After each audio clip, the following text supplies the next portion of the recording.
Coucou tout le monde, je vous fais une petite vidéo rapide. La guidance de la semaine aura un petit peu de retard, je pense. Soit je la posterai ce soir, soit je la posterai demain. Parce qu'il me semblait important de passer un petit message d'abord, au vu de ce que je reçois comme information depuis 2 jours, de ce que je vis personnellement. Les énergies sont profondément brassantes. C'est très fatigant et j'ai beaucoup de retours de personnes qui sont malades, très fatiguées, drainées de leur énergie. Mon fils est malade depuis mercredi soir. Il fait une grosse fièvre. Le médecin n'arrive pas trop à savoir ce qu'il a, donc il a fait pas mal d'examens et tout. Et du coup, voilà. Et la maîtresse m'a dit qu'il y avait beaucoup d'enfants malades dans sa classe, donc on voit bien qu'en plus ça atteint aussi les enfants. J'ai aussi beaucoup de retours de personnes qui ont des sortes de purges, c'est-à-dire qui vivent vraiment des symptômes genre gastro, quoi. Je me vide, voilà. Donc il se passe quelque chose, il y a clairement un nettoyage qui se fait, ça c'est une évidence. Et dans ce nettoyage, dans cette espèce de moment où on doit lâcher certaines choses qui sont importantes, il y a quelque chose en parallèle qui se vit. Alors moi, quand je le verbalise, j'utilise ce mot, je sais qu'il ne met pas à l'aise tout le monde. Remplacez-le par ce que vous voulez. Ça m'importe peu. L'important là, c'est de comprendre ce qui se joue en ce moment. Et ça fait 2-3 jours, j'attendais vraiment avant de faire cette vidéo parce que je voulais être sûre que c'était pas... déjà que ça ne me concernait pas que moi, et qu'ensuite c'était pas quelque chose de... de l'ordre de la parano, parce que je vous l'ai déjà expliqué, tout ce qui va concerner les forces involutives, la magie noire, toutes ces choses-là, ça existe, c'est factuel, ça existe. Mais c'est vrai que faut pas avoir tendance à trop focaliser dessus non plus. Et c'est pas toujours évident. Donc, maintenant j'ai pris l'habitude, j'attends un peu. Bon, je tâte le terrain. Bon. Et là, en fait, après plusieurs conversations avec plusieurs personnes, je me dis vraiment non, il faut que j'en parle ce matin. Parce que moi-même, je vis des expériences depuis hier qui sont très fortes. On a l'émergence de cette lumière toujours plus forte sur Terre, avec cette ascension qui nous demande vraiment d'embrasser complètement notre puissance personnelle, notre divinité intérieure, de ne faire qu'un avec le divin. Et c'est formidable. Et en parallèle de tout ça, donc on ressentait déjà ces derniers temps l'envie et le ressenti vraiment très fort d'être dans son cocon en ce moment, de se protéger un peu des énergies extérieures. Et là, malgré ça, il y a des choses qui peuvent venir nous chercher très très fortement.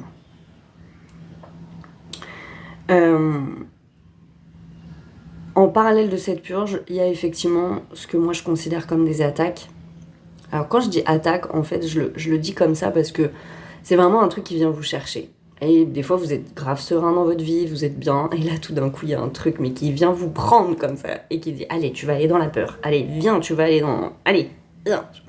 Et toi, t'es là, bah non, moi, j'ai pas envie, je veux pas, c'est bon, je suis bien dans ma vie. Oh, Snoop, s'il te plaît. Je suis bien dans ma vie et tout, mais non, il y a quelque chose qui vient vous prendre quand même. Et du coup, j'ai eu plusieurs de retours de personnes qui expérimentent des choses comme ça, et moi-même, je l'ai vécu hier. Bon, Caleb est malade. Caleb est malade, ça arrive aux enfants d'être malade, ça fait partie de la vie, hein, de tomber malade, n'est-ce pas? Et voilà. Et ça fait plusieurs semaines déjà que je vis pas mal de choses un peu pas cool. Il a eu un rhume, après il s'est ouvert la tête, après c'est moi qui ai été bloquée du dos, et là, grosse fièvre, il est très malade. Donc je me dis, bon, le hasard n'existe pas, quand même ça devient bizarre. Et puis hier j'appelle du coup, parce que Caleb devait enlever son agrafe hier soir. Et du coup, je vois Caleb, 39-40 de fièvre, une oscillation un peu comme ça. Je me dis, peut-être annuler le rendez-vous, est-ce que ça peut pas être décalé à 2-3 jours? Donc j'appelle l'infirmier pour lui demander, pour lui dire est-ce qu'on maintient, est-ce que ça peut être décalé? Et il me dit effectivement, ça sert à rien de lui imposer ça. S'il a de la fièvre et qu'il est malade en plus, on peut attendre, ça peut attendre. Voilà. Et là, il part dans un truc. Moi, j'étais cool au téléphone, j'étais détente, j'étais pas inquiète spécifiquement.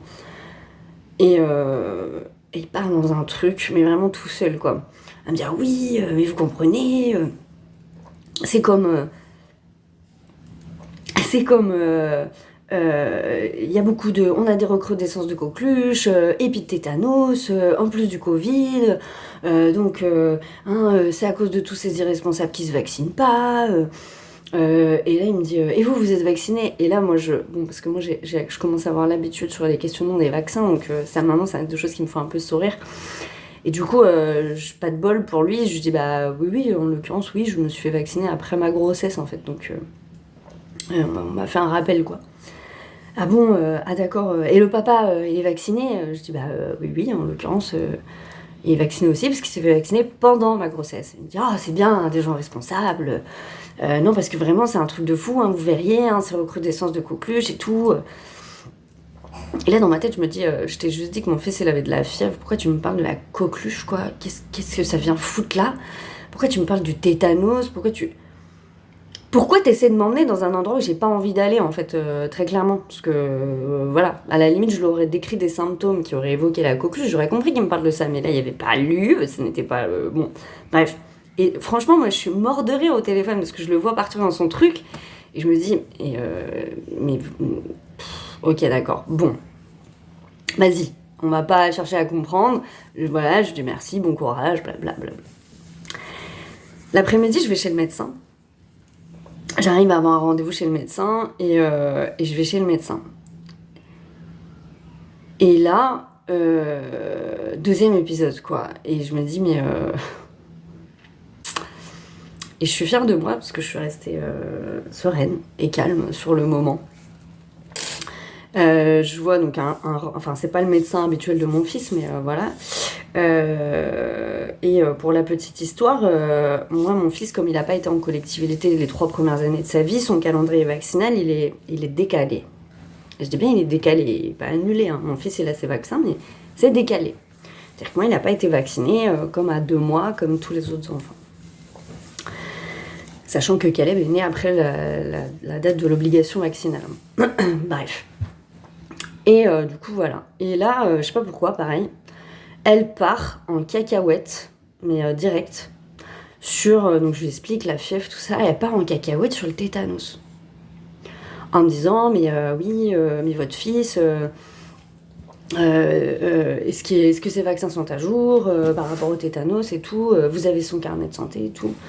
Et non, en l'occurrence, je ne pense jamais au carnet de santé, donc je n'ai pas son carnet de santé avec moi. Mais j'avais fait un point avec le médecin de Caleb il n'y a pas très longtemps, genre en septembre, sur les vaccins et tout. Donc du coup, sur le moment, moi, ça me panique pas, en fait. On dit, bah non, parce que vous comprenez. Je lui dis, bah oui, mais non. Et en plus, il y avait une sérologie qui avait été faite pour Caleb, pour justement son immunité au tétanos. Donc... Mais vraiment, voilà, puis pareil, je voyais pas le lien, fièvre, machin, symptômes, mon fils tousse, tétanos, dans ma tête sur le moment, ça ne se fait pas. Snoop, ça suffit. Et du coup, voilà.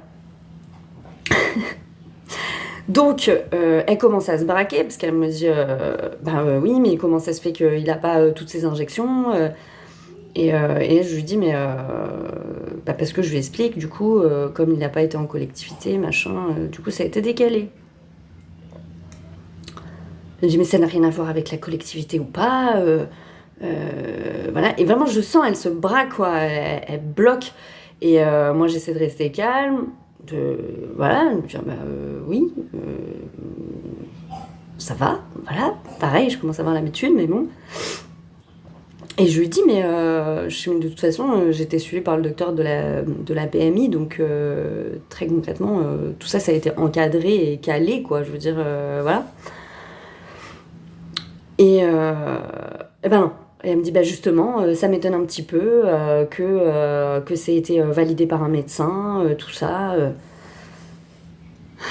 Vraiment, je reste calme, je ne m'énerve pas. Dans un sens, j'ai envie de lui dire, est-ce qu'on peut revenir à l'essentiel, c'est-à-dire l'état de mon fils sur le moment, n'est-ce pas? Et du coup, voilà. Elle ausculte Caleb. Tac, tac, tac. Elle me demande que Caleb fasse pipi dans un truc pour vérifier que c'est pas une infection urinaire. Je suis désolée, j'avoue, je suis un petit peu fatiguée. Et du coup, voilà. Je reviens dans son bureau et je vois qu'elle est au téléphone avec quelqu'un. Et j'entends, enfin, je comprends assez rapidement qu'elle est en train de parler justement de cette injection de tétanos. Donc, je dis rien, je reste calme. Faut savoir que c'est très compliqué hein, de décaler la vaccination d'un enfant. Ce qui est très bizarre, parce que je parle pas de l'annuler, c'est très important, mes mots sont très importants. Je parle pas d'annuler la vaccination, je parle de la décaler. C'est-à-dire, si vous voulez ne pas faire vacciner votre enfant à 2 mois, bah, clairement, vous allez être confronté à des médecins. Le clash va être violent. Je vous le dis, c'est... Voilà. Voire même avec des médecins qui vous menacent. Ça m'est déjà arrivé. Et du coup, voilà. Moi, j'ai fait tout un cheminement par rapport à ça. Et du coup, voilà. J'ai tenu bon et en fait, il n'y a pas de problème. Et heureusement, après, je suis tombée sur des médecins qui étaient un peu intelligents et qui, voilà, ne sont pas des gens chelous. Bref, donc, du coup, voilà. Voilà, elle ausculte Caleb, elle me dit ça, elle me dit bon bah je vais quand même vous faire une sérologie pour voir si il n'y a pas de souci vis-à-vis de Caleb, et si jamais la sérologie n'est pas bonne, il faudra que Caleb se fasse vacciner très rapidement. Donc moi j'avais l'intention de lui faire incessamment sous peu la dernière injection, donc en fait ça me choque pas tout ça, parce que du coup voilà, sauf que pourquoi je l'ai pas fait, parce que bah, très concrètement je vous dis rhume, après tête, et après mon dos, et après bah voilà, les semaines elles ont passé et on a fait que d'enchaîner des galères, donc effectivement ah oui, des fois il y a des trucs qui me sortent voilà, au-dessus de la tête quoi, je veux dire, mais c'est pas c'était prévu, voilà, très concrètement c'était prévu. Puis je lui demande au bout d'un moment quand même, je dis mais parce que forcément elle m'explique, mais si vous faites pas les injections les 3 rapprochées, l'immunité elle tombe rapidement, et le tétanos on peut pas le soigner à l'heure actuelle, on ne peut que le prévenir, elle me fait tout le truc. Donc je me dis d'accord, pas de souci. Je me suis pas montrée réfractaire depuis le début de la conversation. Je veux dire, j'ai pas de souci avec tout ça en fait. Je lui dis quand même, mais c'est quoi la symptomatologie du tétanos? Parce qu'on est en train d'en parler. Et que apparemment, je sais pas, ça te fait flipper. Et elle me dit, bah c'est des contractures musculaires. Puis elle me fait ça, c'est des contractures musculaires. Et je me dis, ok. Mais mon fils, il se plaint pas de contractures musculaires, il a de la fièvre et il tousse. Ça me pique les yeux un petit peu, mais bref, voilà, je me dis d'accord, ok. Et là, bah, vous voyez, comme le matin, je sens, elle veut m'emmener dans la peur. Et dans une multiple peur en plus. Elle veut m'emmener dans la peur que peut-être mon fils, il a une maladie grave. Elle veut m'emmener, voilà. Et puis elle veut m'emmener vers l'irresponsabilité de ma personne. Parce que je décale une vaccination, je prends des décisions en tant que parent indépendant et autonome sur la santé de mon enfant. Et ça lui plaît pas du tout, mais alors pas du tout, en fait.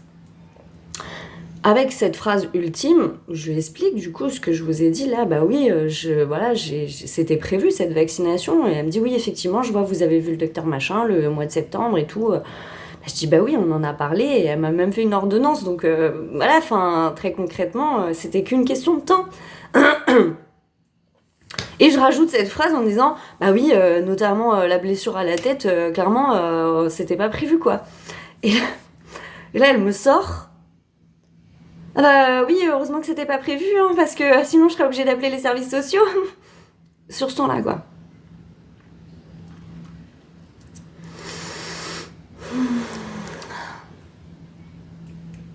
Je ne dis rien. Je reste calme. Je ne m'énerve pas. Et je sens que c'est une pique par rapport à la situation. Je le sens, c'est gros comme une maison, c'est... Et je me dis, waouh, ça attaque fort. Et moi, je reste sur ma ligne pendant tout le rendez-vous. Je suis calme, je suis apaisée, je suis soucieuse de l'état de mon fils, je suis en coopération. Mais à un moment donné, je vais pas rentrer dans ce vers quoi tu veux m'emmener. D'une, tu veux me faire rentrer dans la peur. De deux, tu cherches un petit peu à m'emmener vers la colère aussi, parce que vu tes positionnements, je pourrais perdre patience, je pourrais perdre, tu vois. Puis je pourrais, voilà. Et je sens à quel point sur le moment c'est hyper important que je reste alignée. Et pourquoi je vous raconte ça ? Parce que c'est typiquement ce qu'on est en train de vivre en ce moment et ce que certaines personnes expérimentent. C'est extrêmement important en ce moment de rester aligné, de ne pas aller dans la peur.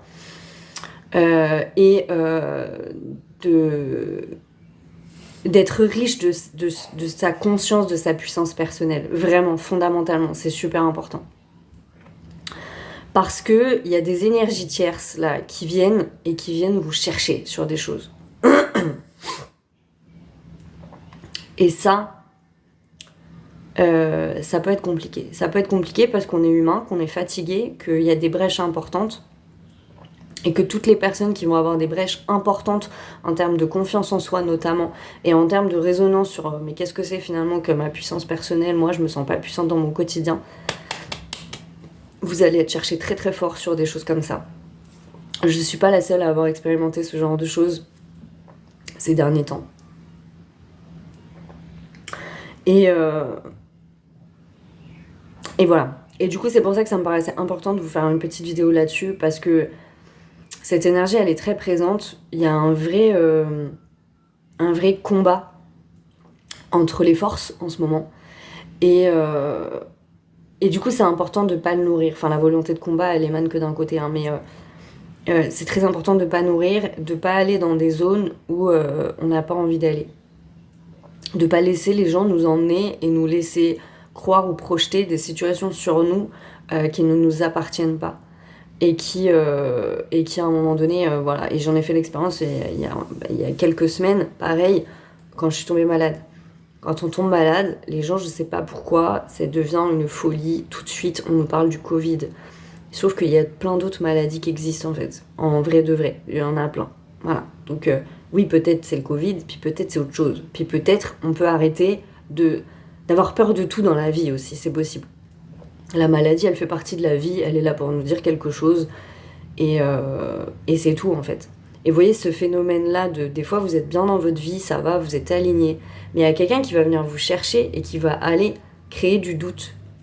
Et c'est pas comme un conseil où des fois il y a des amis qui vous disent c'est pas la même énergie, vous la ressentez cette énergie. Quand c'est un conseil, une personne bienveillante qui va venir vous voir et qui va vous dire tu devrais peut-être envisager ça parce que quand même ça me résonne intuitivement, peut-être il faut aller creuser de ce côté-là, où là vous sentez la bienveillance et ça vous fait pas rentrer dans la peur, ça va vous faire dire ouais, c'est vrai, je vais peut-être aller y penser, et du coup, vous y allez. Et les gens qui vont venir juste semer le trouble dans votre tête et aller y disséminer des choses qui n'ont pas lieu d'être, en fait, qui n'existent pas, qui n'existent qu'à travers le filtre de leur peur à eux, en fait, de leur monde à eux.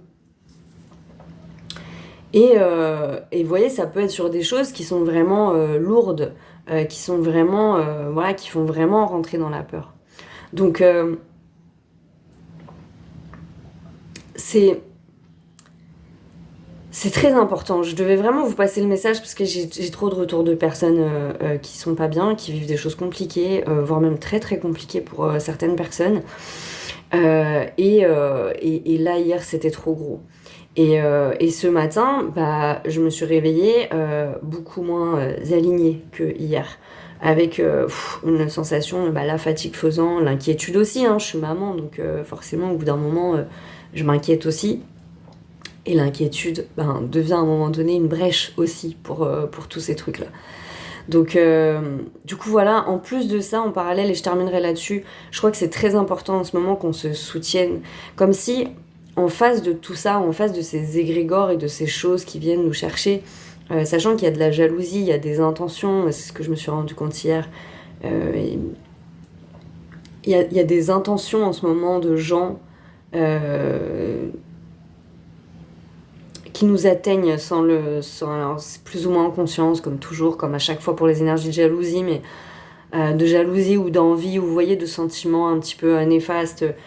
Là, protégez-vous vraiment bien. Mais quand je dis protégez-vous, je parle vraiment d'un mouvement intérieur, c'est-à-dire faites émaner cette bulle-là, mais de l'espace qui est à l'intérieur de vous, et et de vous sentir pas puissant, encore une fois, en termes de pouvoir, mais en termes de... Je suis dans ma bulle et je suis en sécurité, j'ai Dieu avec moi, je suis entourée, je suis aimée et tout va bien, quoi. C'est super important parce que toutes les personnes avec qui vous vous êtes disputés, vous vous êtes pris la tête, en ce moment, ça envoie du lourd. Vraiment, vraiment, vraiment très fort énergétiquement.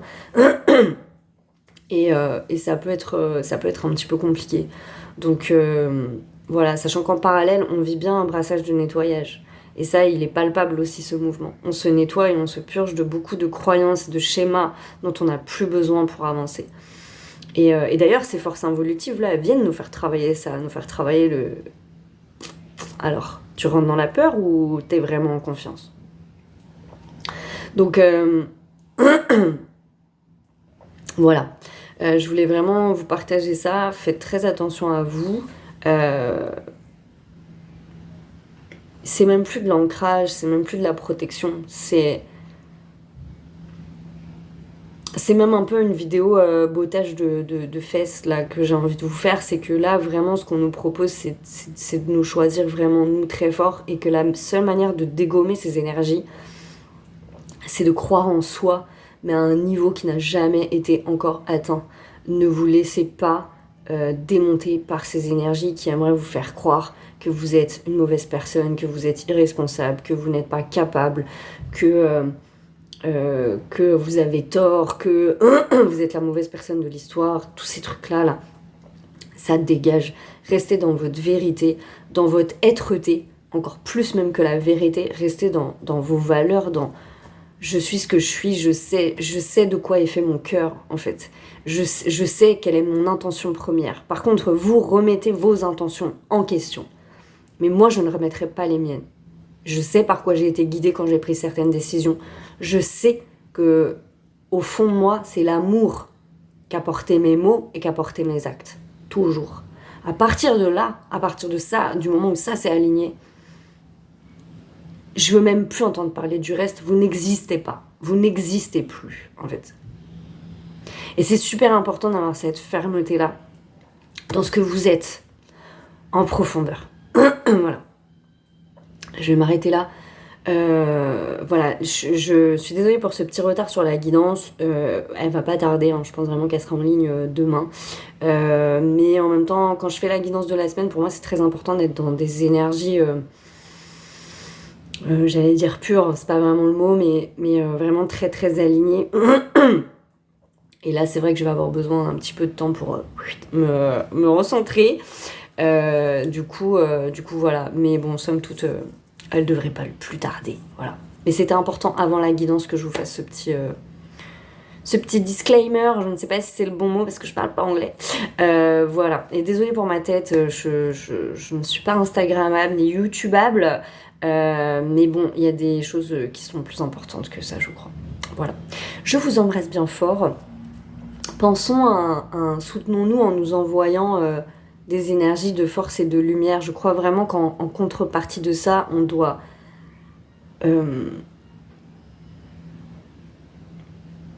s'envoyer et se créer un égrégore collectif d'amour et de soutien entre nous. Vous voyez ce que je veux dire ? Projeter de l'amour et de la protection entre nous, c'est super important. Donc, du coup, voilà. Je prie sincèrement pour que toutes les personnes là, qui vivent des choses comme ça, qui sont très violentes, qui peuvent l'être en tout cas, je prie pour que ça se solde et que votre être-té gagne, en fait. Vraiment, je crois que c'est super important. Et on est plus fort que tout ça. Je le crois sincèrement. Voilà, je vous embrasse très fort. Prenez bien soin de vous et à très vite.